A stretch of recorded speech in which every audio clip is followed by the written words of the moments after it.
Okay. We are going to try something new here. Oh boy. Oh boy. Well, aha! In excellent condition, my stream's at 280p. Okay. Well, can't win them all. Okie dokie dokie. Let me see if I got them audio.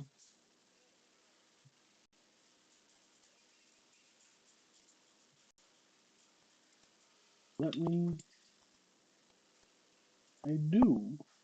I got audio. I just gotta send this to one person. Doing YouTube, doing a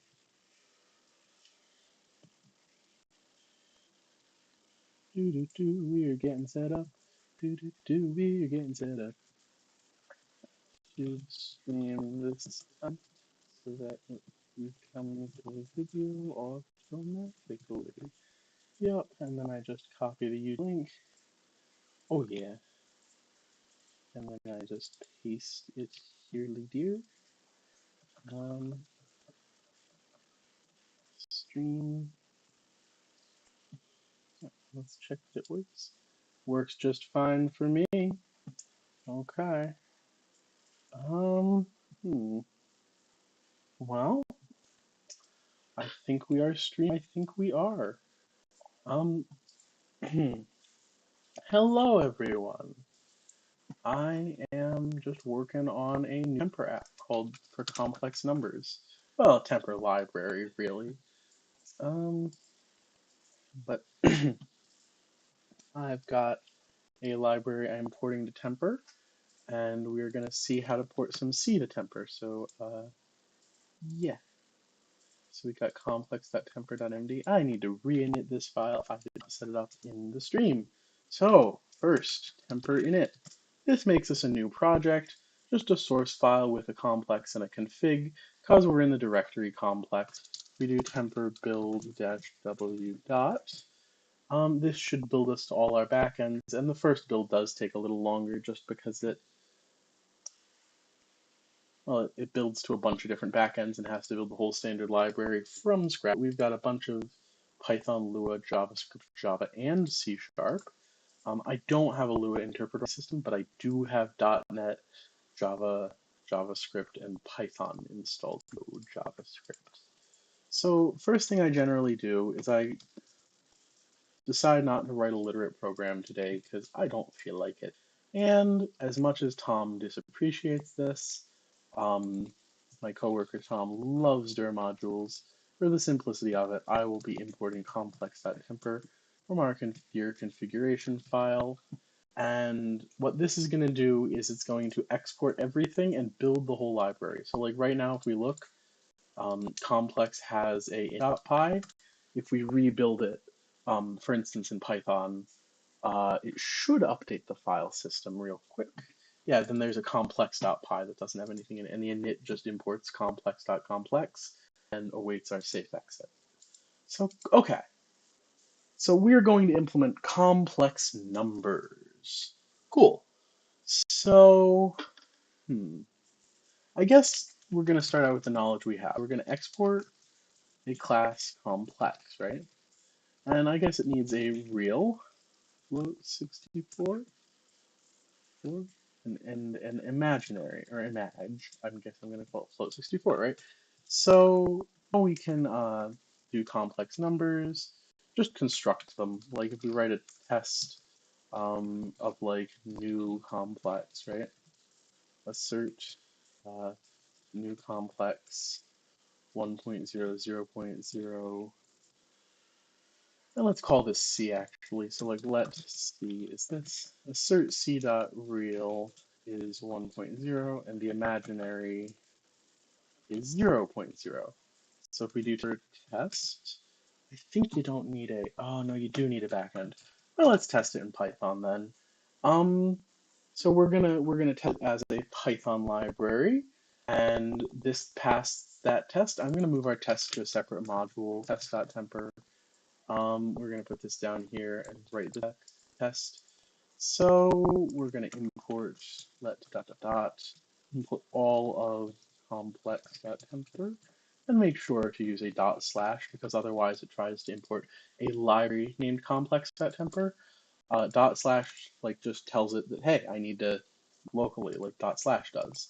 And of course, because we're not using dir modules, we are going to add that to our tests. Right? So, okay, now that we have a complex and like complex parts and the class. So now we can test it again just to make sure I didn't break anything. Ooh, something not going right here. Cannot import name float EQ from complex.complex. Well, something has gone wrong, and I believe it has to do with importing temper core and trying to get everything from temper core.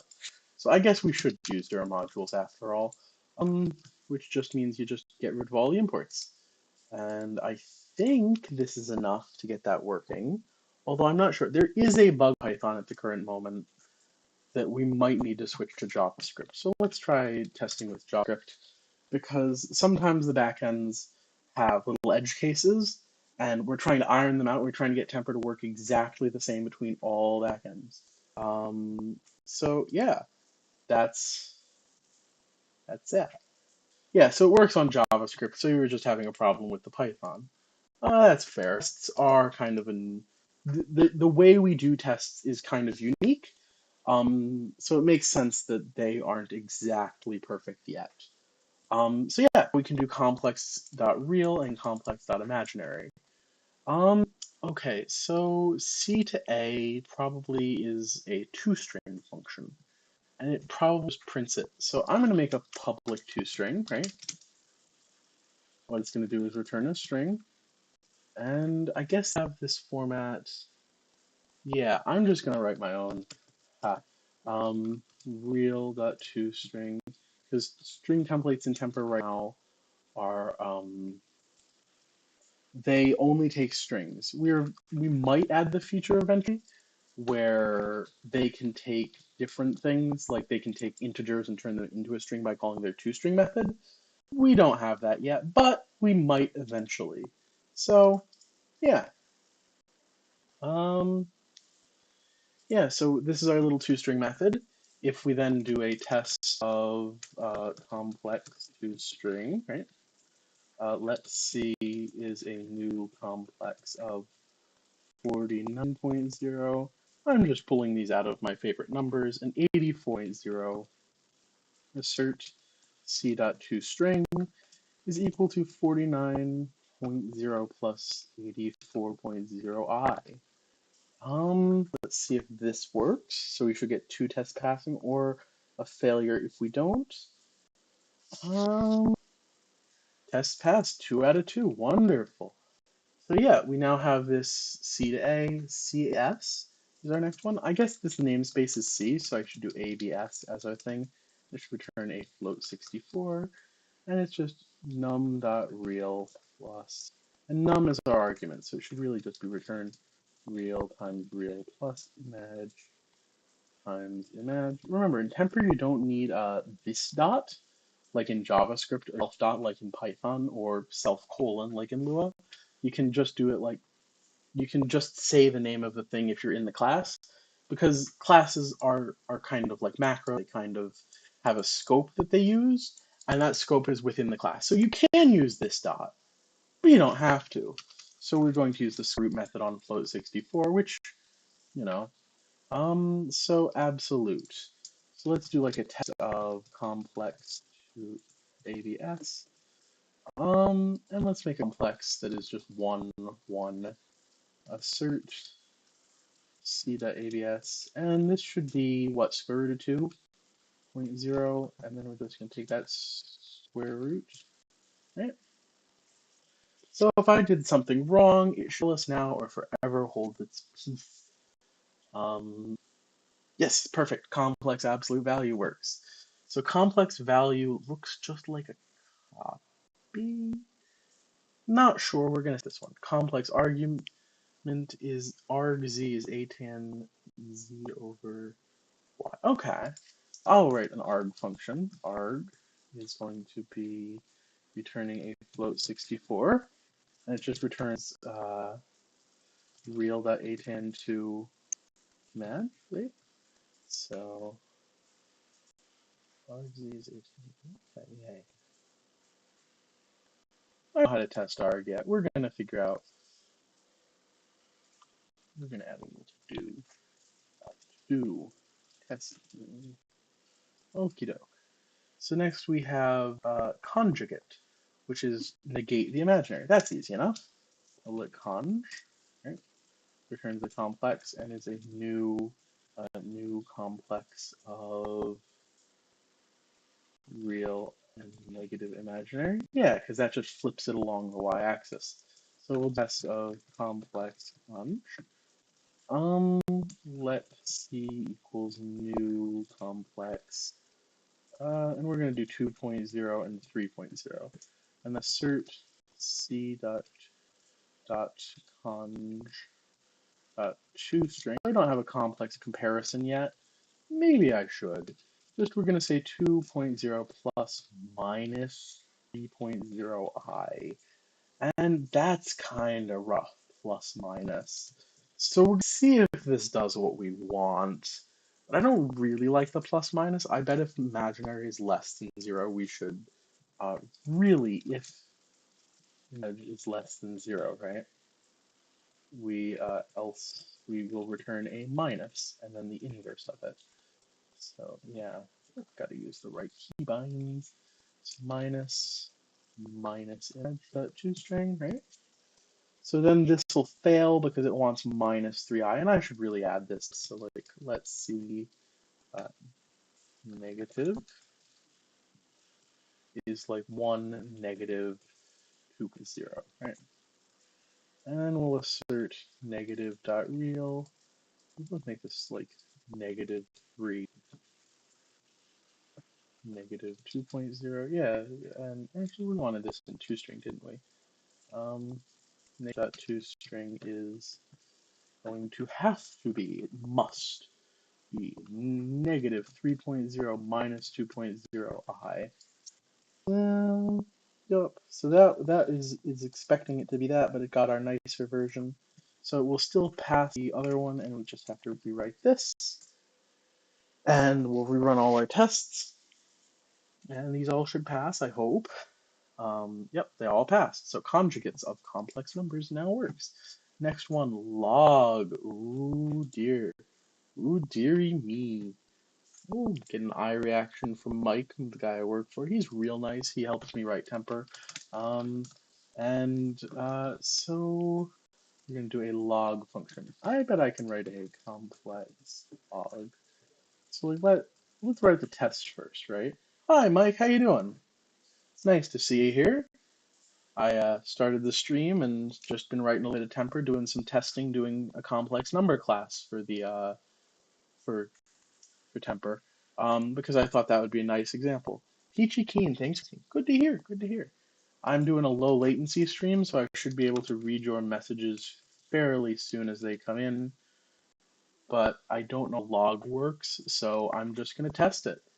I actually don't know how to write a test for complex number logarithm. Fun deal.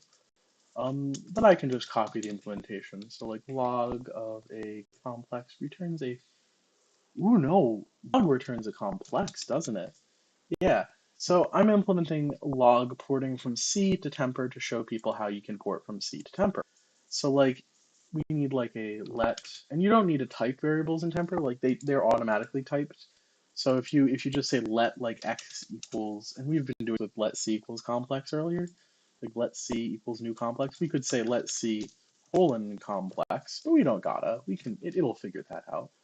So we're doing log, so modulus. I'm just going to call mod is ABS of, and this is ABS. Let's do a this dot just to make it clear. And then we will let arg equals the arg, sure. And then we'll say, okay, that clog is mod.log.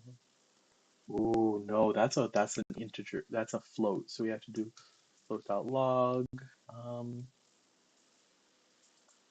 and then, oh, it's a new complex. Got it. New complex of mod.log and arg. I'm going to write it like this. So abs.log and arg. I don't really know how complex number logarithms work, so I should be in this browser over here. And that's my personal browser. Let's go over here. Perfect. Okay. Complex log. Yeah, complex logarithm. Mathematics. The complex logarithm is a generalization of the natural logarithm to a non-zero complex numbers. Non-zero. Ooh, it's gonna break if we put in zero because it does. Okay, yeah, it is a logarithm, of course. Can I get some examples? Like, give me some examples. University of Manitoba. You got some examples. Example problems. We're gonna get some test code going by getting some example problems. So, okay. Can't really find any. We're just assume that their implementation is correct right now, because I don't have a way to check. So that's gonna have to be our log. Yep, it's arg and then CABF. Okay, cool. So that's our log. Don't know if this works, so I'm gonna add another to do test me to it. Public deg to add. And I wonder, is this gonna? Yeah, it is. So okay, this is a neat thing you in recent temper that we recently added.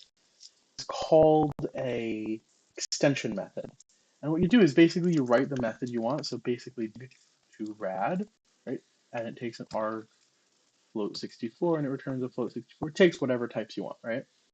And you just multiply by pi and then over 180. So return arg times, and then we're gonna have, ooh, do we do float 64.pi? I remember how we write pi. Um, well, if this doesn't work, I will just hard code the number, but I don't remember where we put pi. Don't really use it that often. And then we're going to divide by 180.0. And then we're going to need oh yeah, for connected, or for not connected, extension, at extension. And then we'll just do like deg rad, right? So then you can do things like test deg to rad, and it's going to be like let rad equals, and we're going to write a rad deg too, I guess, before we do deg. And then we're gonna, I guess in these, yeah, you do rad times 180.0 divided by float.pi. Yes. So we're gonna say like 1 radian, 1.0 radians, and then we're gonna like let deg equals rad dot rad deg, and then we will assert deg equals 1 radian in degrees. Yeah, there we go. Maybe this isn't enough precision. Maybe it is. But we'll see. We will see. Oh boy, I messed up. Somewhere along the rainbow. There we go. I forgot to return and it was getting angry at. I also did a period instead of a comma. Don't need to rebuild. Cool. So we don't have, I suppose we don't have float64.pi. We can just say like let pi equals and then take a constant from somewhere. Yes. We'll also need e. So if anyone in chat, Mike, knows where we put pi, I don't remember if we have it. I don't remember honestly. Hmm.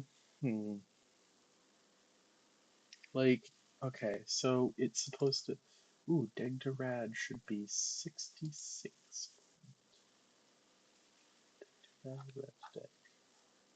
So, okay. Oh, I did e instead of pi.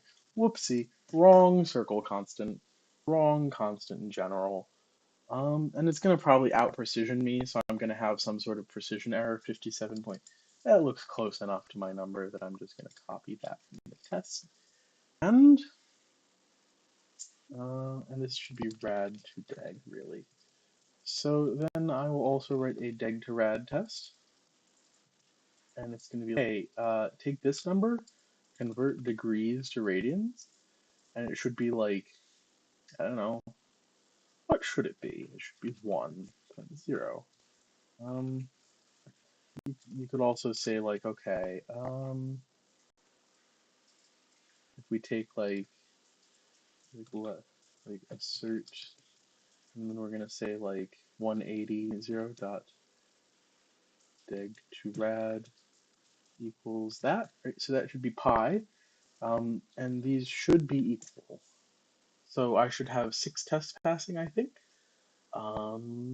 Let's see. Yep, 6 tests passing. Wonderful. Yes, this is wonderful. Close those files. Yep. So now we've got 6 tests passing. Wonderful, wonderful. Huh. What to do next? Well, I can go back to implementing some methods. So we have deg to rad and rad to deg. Deg to rad. Is it to rad? There it is. And then we have cadd. Ooh, into the me methods. Public cadd. And I'm just going to do these fast, rapid fire, and complex. Returns a complex. You do have to type parameters.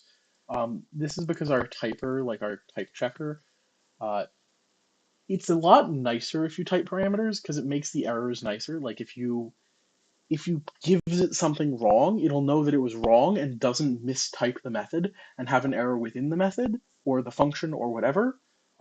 It just kind of tells you, hey, you called add with a float, it takes a complex, instead of trying to type add as float and being like, hey, then something inside add didn't work and it was nothing even related to add that's broken. So I don't know. It's one of those things that Temper does right now that you could do, but I don't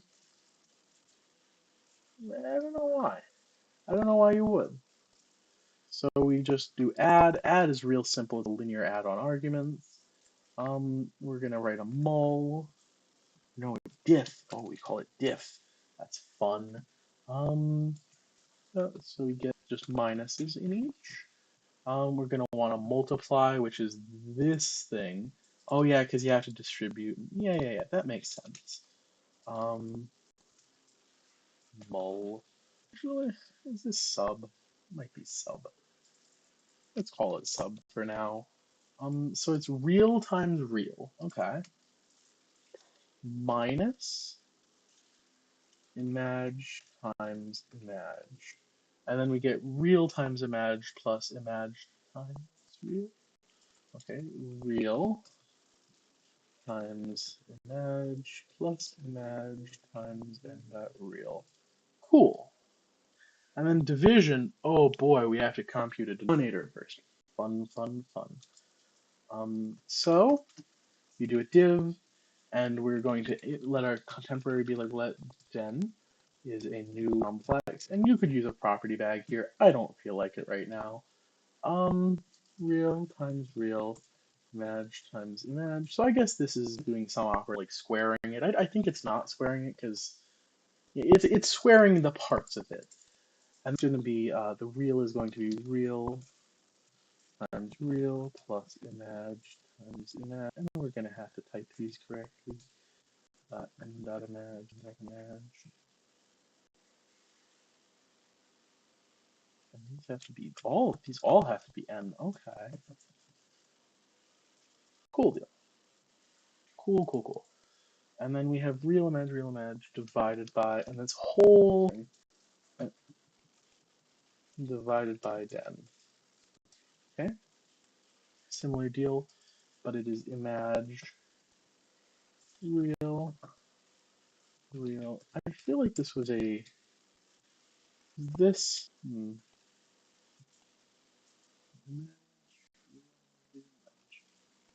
I bet if we swapped these, right? Real times And is this the same as a multiplication followed by a division? Ooh, no, it's different. Okay. I don't know complex numbers intuitively enough to like tell you these things off my top of my head.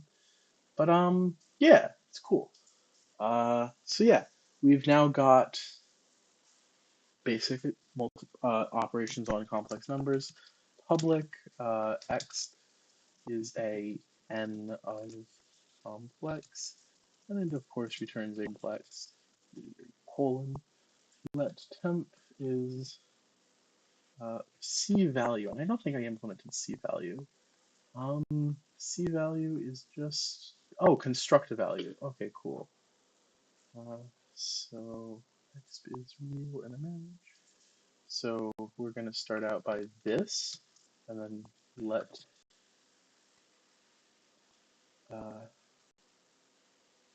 no, we're going to return next. We are doing exp, yeah.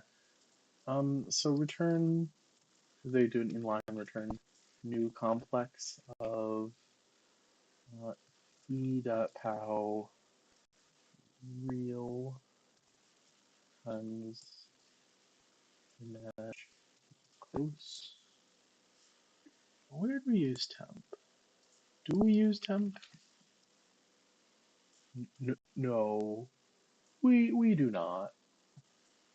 Ah, classic C libraries. They don't really warn you about this kind of thing. Yeah, so no real times image dot sign. Cool.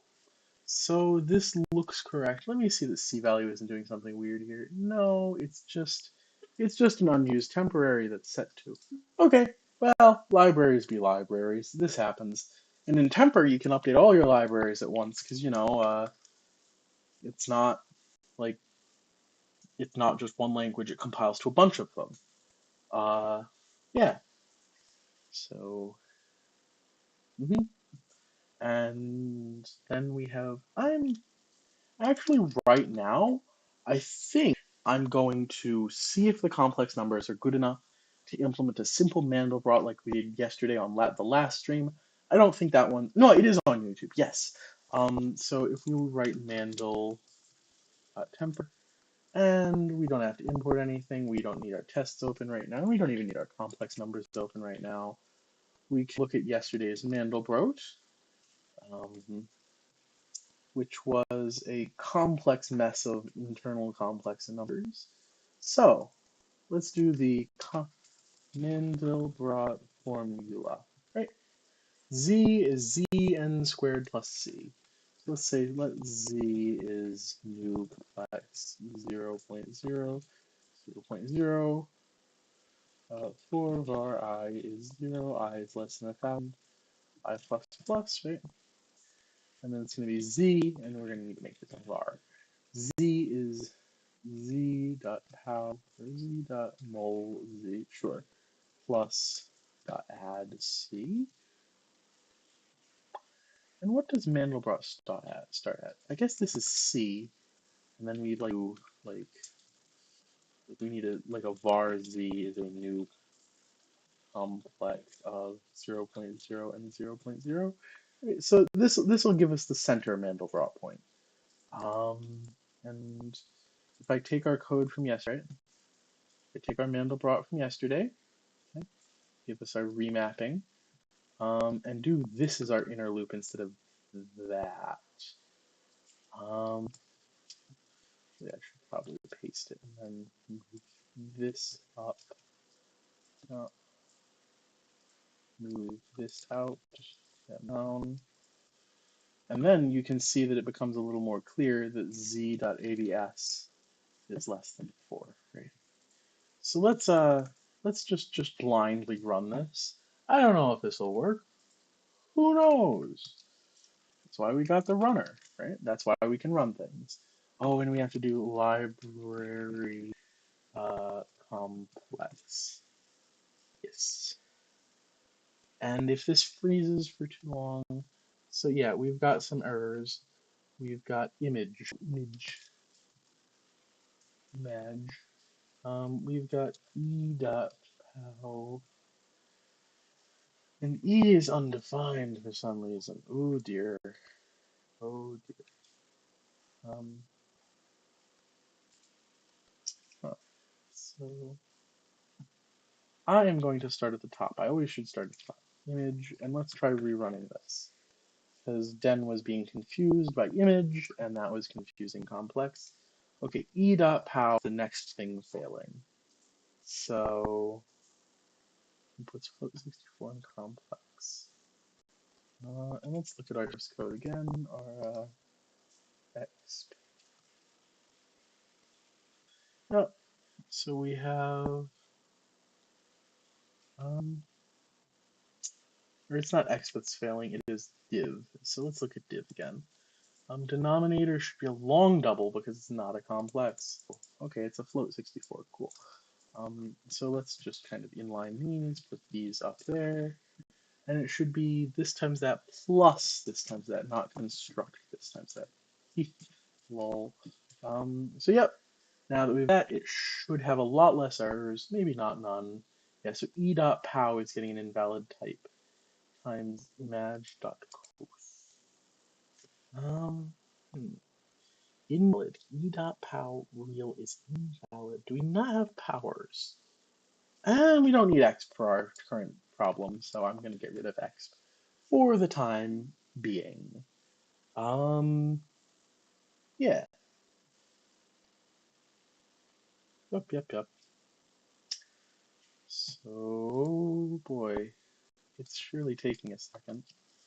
I'm going to do work. I'm going to specify the work root. You don't normally have to do this, but sometimes it gets confused and thinks my work root is the home directory. Is my home directory?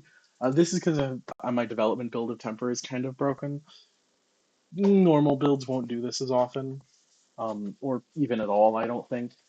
But my build that I've been working on does. So, oh, and we never incremented our iterations. Oopsie. Yep. Plus equals 1. So we have to actually stop that and start over again. Cool deal. So we get a big blank thing and it always hits max iters. So, okay. Oh no, it always hits max iters. I guess it should be is less than 4. And let's print ZABS. So let's do a little debugging. And I'm just going to do print statement debugging for the time being.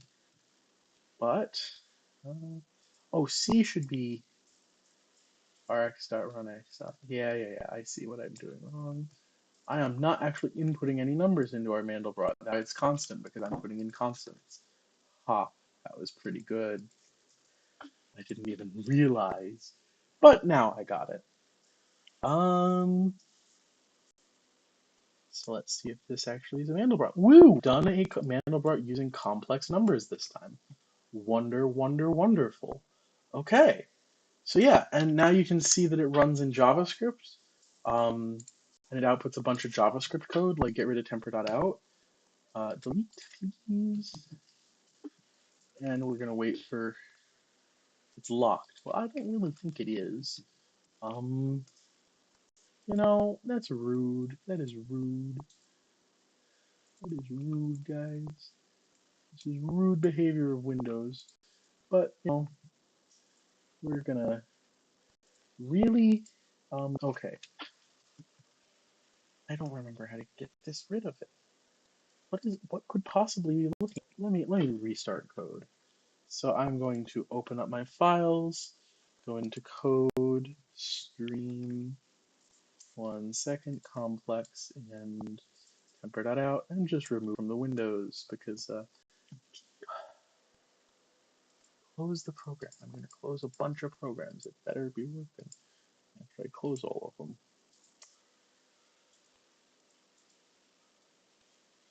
Okay, try again. What possible program? Windows is unique software sometimes. Uh,